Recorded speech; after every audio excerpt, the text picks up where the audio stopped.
Kwanza pole sana kwa msiba huu, na ningependa kufahamu jina lako na wewe ulikuwa upo vipi na marehemu James Temba? Asante sana.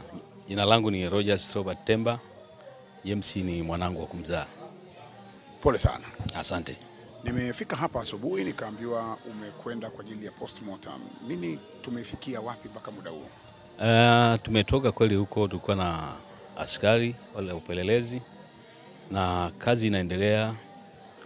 Hilo zoezi limeendelea kufanyika la postmortem pamoja na DNA.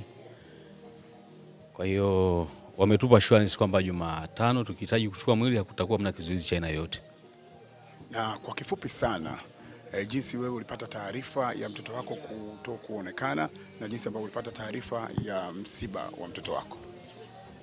Taarifa hiyo tulipata kwa sababu kijana alikuwa ni mwanafunzi wa chuo. Alikuwa ameenda chuo siku ya Jumatano lakini hakurudi nyumbani. Siku anapokuwa hajarudi unakuta labda darasa la kuchelewa kutoka jioni. Anatuma message au anapiga simu kwamba leo nimechelewa kwa sababu tumekuwa na kipindi cha tumechelewa kutoka. Lakini siku ya kulikuwa mna message wala hakupiga simu, na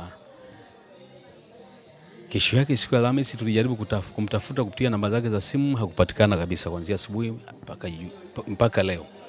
Kwa hiyo hatukumpata kwenye mawasiliano ya aina yoyote.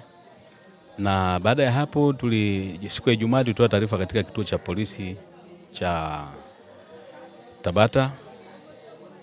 Walipekua kwenye kumbukumbu zao wakagundua kwamba hilo jina halijafika pale.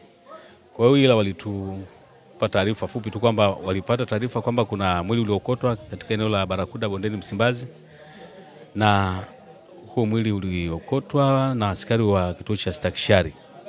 Kwa hiyo walitushauri twende kwenye kituo cha Stakishari, na tulienda katika kituo cha Stakishari siku ya Ijumaa.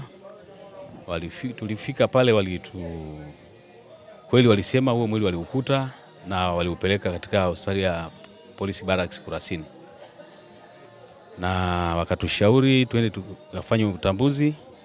Na siku ya Jumamosi asubuhi tuliweza kwenda tukafanya utambuzi, tukagundua kwamba ni kijana wetu. Na mliukuta ukiwa hauna kichwa kama inavyosemekana kwenye mitandao ya kijamii? Ni kweli.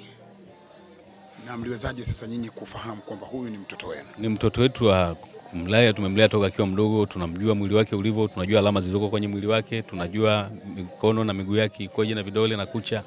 Kwa hilo alikutupa shida. Na marehemu alikuwa ni mtoto wangapi kwako? Ni mtoto wa 3. Na marehemu ameacha labda mtoto? Hapana, hatuna taarifa na hilo. Alikuwa ameoa? Hapana, alikuwa hajaoa, ni mwanafunzi tu, alikuwa bado anapambana na masomo. Unakumbuka mara ya mwisho kuzungumza na marehemu mtoto wako, ulizungumza naye nini na ilikuwa lini? Ilikuwa ni siku ya Jumatano asubuhi wakati mimi naondoka kwenda kwenye shughuli zangu. Akaniambia, baba, namshukuru Mungu nimefaulu mitihani yangu ya semester iliyopita, nimefaulu vizuri. Na kijana wako huyu alikuwa ni kijana wa namna gani kitabia, jinsi ambavyo wewe ulikuwa ukiishi naye hapa nyumbani? Ni kijana mwenye tabia ya kawaida tu, ana makuu, ni kijana mtu wa watu, na alipenda sana maendeleo, alitaka sana kujishughulisha kwa ajili ya maendeleo. Ratiba na taratibu za kifamilia zikoje kuhusiana na msiba huu mzito? Kama familia tunaendelea kuratibu. Tunatarajia mipango ikienda vizuri kama tulivyopanga, siku ya Jumatano tunatarajia kuchukua mwili na kuleta nyumbani asubuhi, kisha kwenda kwenye kanisa la KKT Tabata Magengeni pale kwa ajili ya kufanya ibada ya mwisho na kusafiri kwenda Moshi. Moshi ndipo ambapo atakwenda kupumzishwa? Moshi ndipo atakwenda kupumzishwa pale. Neno lako kama baba kwa msiba huu mzito ni lipi? Ni jambo ambalo limetusikitisha sana kama familia, kama wazazi, kitendo ambacho ni cha kikatili ambacho hatukuona kosa lolote ambalo linaweza kufanywa na binadamu mtu akafanywa kitendo cha ukatili kama hicho. Tunashauri tu watu waache tabia hizo za kuchukua sheria mikononi. Pole sana. Asante. Pole sana. Asante sana.